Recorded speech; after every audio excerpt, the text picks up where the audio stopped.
What's up guys, Mike here, the Detroit Borg with a look at the new Google Nexus 7 tablet from ASUS. This is running Android 4.1 or Jelly Bean and is the reference design for the latest and greatest Android software. So this is the pure Android experience. So let's unbox this thing, take a look around the hardware, and see what's new with the new software. Now the Nexus 7 tablet is available in two sizes, 8GB and 16GB. 8GB $199, 16GB $249, so that's pretty low. Now, this is not available in a cellular version, so you can't get 4G or 3G. This is just a Wi-Fi device. Take a look around the box. You have that 7 formed by the shape of the Nexus 7 itself. Nexus 7 on the side, on the back. You see made for Google Play, full-fledged Android tablet, so this is the pure Android experience. You can see some of the apps they're highlighting there, including the fact that this is the first Android device to ship with Chrome by default. So Chrome is the default browser. It's come out of beta and is now the preferred browser on the Nexus 7. Now in terms of specs, we have a 1.3 gigahertz quad-core Tegra 3 processor with a 12-core GPU. We also have 1 gig of internal RAM. This does not have a built-in SD card slot, so you either get 8 gig or 16 gig, so decide when you buy. Now this also includes NFC technology as well as an accelerometer, GPS magnetometer, gyroscope. This also has a 7-inch screen with a resolution of 1280 by 800. That's an HD display and gives you a PPI of 216. So it's not quite Retina display. So let's go ahead and crack this open. So we got 2 pieces of tape here. So it's so nice they taped it twice. Pop it open. And there it is. We have a little tab here to lift it up. We'll set that aside for just a moment. Take a look to see what's inside this package here. So we get another box. So here we have some literature here, a quick start guide and our warranty information. Let's briefly look at that quick start guide, see if there's anything interesting there. It doesn't really look like it, so we'll set that aside. Inside here we have our micro USB charging and syncing cable. And on the other side, we can find our wall adapter here. You can see it's ASUS branded, and you can see the USB plugs in there. Now onto the tablet itself. So we got a little tab here to lift up this envelope and slide it out. Or it's a little sticky here. There we go. Now taking a close look around the hardware, you can see on the back we have our Nexus branding. On the bottom we have ASUS's branding, as well as a speaker grill. This is a single speaker, not a stereo speaker. On the side we'll find our buttons, so we have our sleep wake power button, as well as our volume rocker. Down here we'll find our headphone jack, as well as a micro USB connector for charging and adding data. On the side we'll find our 4 pins. These are electrical connections for connecting accessories. We also have 2 microphones, one here, another one up here. And that's so if you're handling this in either portrait or landscape mode, you may be covering at least one of the microphones, so at least one is free at any given time. Now the back is not removable. It's actually made out of this sort of rubbery texture, so it actually feels very nice to handle, very grippable. If you look very closely, it actually has these kind of perforations, which actually remind me of maybe a golf ball or the perforations on a leather seat. Now the edge is made out of this hard plastic bezel, so this is not metal or anything like that. It's just a painted silver plastic. Up front we have an edge-to-edge glass panel, which is Corning Gorilla Glass.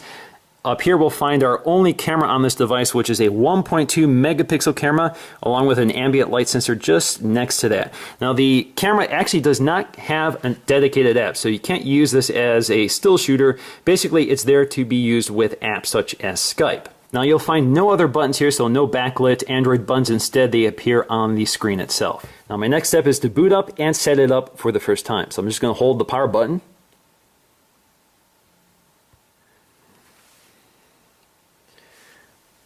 Okay, alright, so we have our welcome screen and we can select our language. It knows I'm in the United States, so let's click play. We're going to select my Wi-Fi, so that's my time capsule. I just need to enter in my password. Hi, Detroit Borg, enter your password for mikekukelka@gmail.com. So now it's signing into my Google account, so it should be able to transfer all my account information such as calendaring, address book, bookmarks, that sort of thing. So now it's going to ask me if I want to back up and restore from my existing Google account. For now, I don't want to do that. I want to show you the stock interface. And yes, I would like to use Google Location Services. Just a sec. Setup is complete, and let's move on.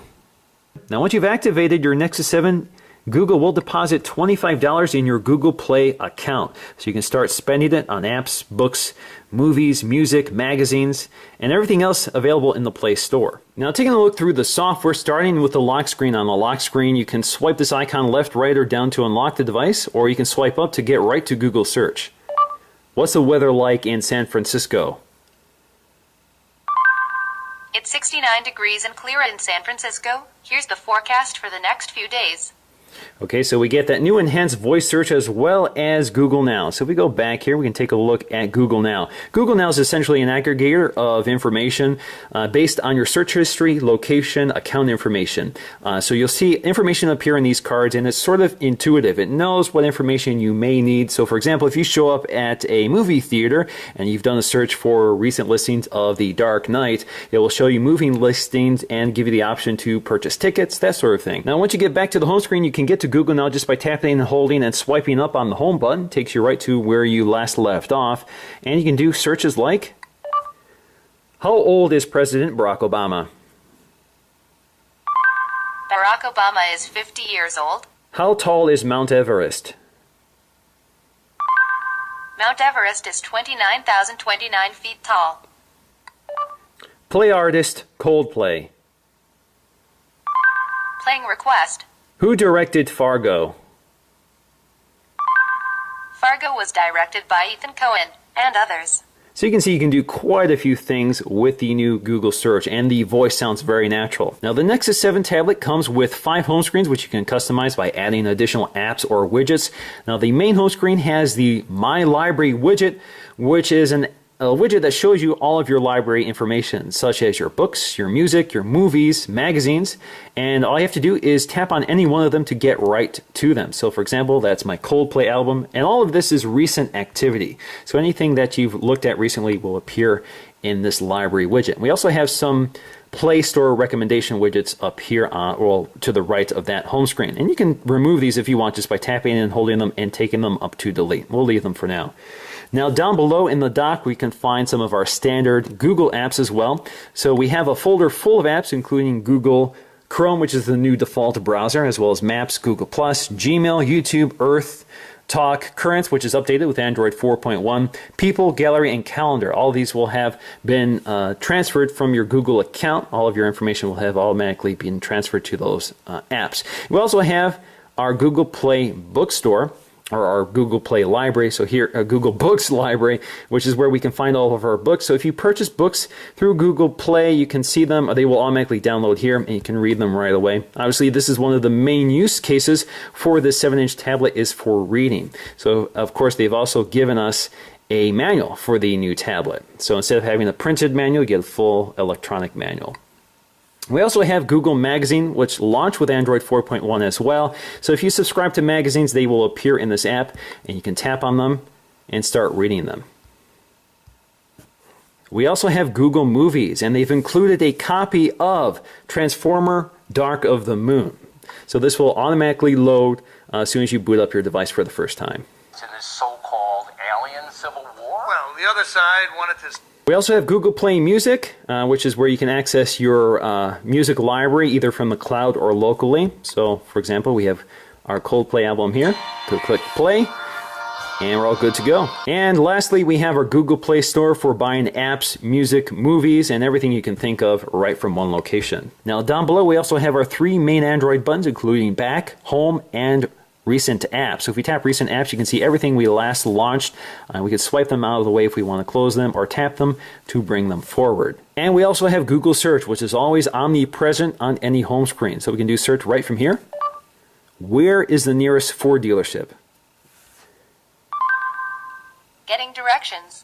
Now at the top of the screen, we'll find our clock, battery indicator, as well as Wi-Fi status, and we have our badges, our notification badges. So we can see that we have music playing in the background. We also have some new email notifications. Now if you had Instagram, Facebook, Google+, you'd see all of that appear as badges up here. And you can swipe down to get to them. So you can see all of our notifications, including a little widget here to play our music, and we have our email notifications here. Now you can expand this just by bringing 2 fingers and swiping down. You can jump right to that app just by tapping on it. Now the drop-down menu also has a screen lock rotation toggle here, so if you don't want the screen to automatically reposition from portrait to landscape mode, so for example if you're reading a book and you don't want it to go to landscape mode when you lie on your side, that's one way of quickly locking the rotation. You also have quick access to your settings. If you drop down here, you can also see you can clear out all of your notifications. Now in order to see all of our apps, all we have to do is tap the app drawer and we can see all of them. Now you can see the standard suite of Google apps, many of which are already on the home screens. Some of them that are not on the home screens include Google Wallet, which is part of the NFC technology built into the back of this device. So NFC works with proximity. So if you have an NFC payment device or another device that uses NFC to transfer information, basically you bring them close to this area and it transfers the information securely. So that's great for payment. Now in terms of other apps, we also have Currents, which is sort of a news aggregator. This allows you to subscribe to certain websites so you can receive their information in sort of a tablet or a mobile device friendly format. So for example, if we go to The Verge here, you can see it's formatted for this display. So you can see text fills the screen, images fill the screen, and you don't need to pinch and zoom to read it. Now to add additional apps, all you have to do is tap and hold on them and bring them to any of the home screens and drop them. Now one of the great things about Android 4.1 is things will now get out of the way if you want to drop them on your home screen. They used to have to move them around in order for them to fit on. Now you can also drag and drop them up to remove to delete them. This also works with widgets. So for example, we can drop our, let's see, calendaring widget here. We can drop it right here. And you can see it resizes to fit between these two widgets. Now you can also resize them by tapping and holding them and dragging them around. If you don't want them, just tap and hold them and take them up to remove. Now the other big change with Android 4.1 is under the hood, which is called Project Butter, which is designed essentially to speed up the perceptual performance of Android 4.1 so you get higher frame rates, so transitions are much smoother. Touch events are much more accurate, so you get better touch screen sensitivity. Basically, the whole system now prioritizes, or better prioritizes, rendering of images on the screen. So definitely it feels a lot quicker and a lot smoother. Now one of the interesting things here is that the home screens do not have landscape mode, so you can't rotate this into landscape mode, but certain apps certainly do work in landscape mode, obviously such as the movie app, and you can see that the icons will reposition themselves to the corresponding location. Now Project Butter also shows itself when you're rotating the device around, so you can see the transitions from landscape to portrait mode are pretty smooth and pretty quick. Now, like the iPad, the Nexus 7 also has a magnet which interacts with smart covers. So I have a magnet here which we can test out. So if you wave in the right spot, you can see it turns it off or wakes it up. This is a really strong magnet, so I don't even have to touch the device for it to work. But you get the idea. There are third-party cases out there right now which you can purchase on Amazon which work with that feature, and I will have one for review in the future video. Android 4.1 also brings predictive text, so it's able to predict what the next word might be. So for example, if I were to type it predicted that a dark and stormy night. So it's able to predict some text so you spend less time poking away at the keyboard. Android 4.1 also has offline voice-to-text dictation. I've turned off my Wi-Fi and you can go ahead and speak. It was a dark and stormy night, period.